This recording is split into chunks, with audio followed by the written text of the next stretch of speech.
আপনি কি জানেন বৃন্দাবনে শ্রী রাধারানীর চরণ কেন সবসময় ঢাকা থাকে?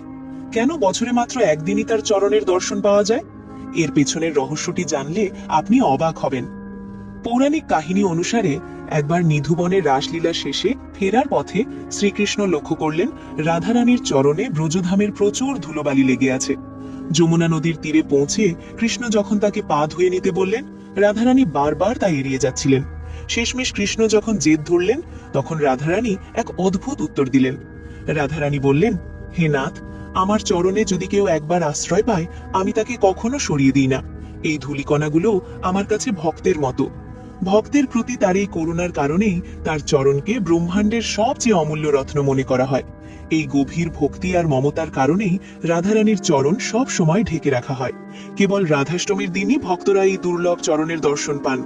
এমন আরো পৌরাণিক কাহিনী জানতে আমাদের সাথেই থাকুন। জয় রাধে।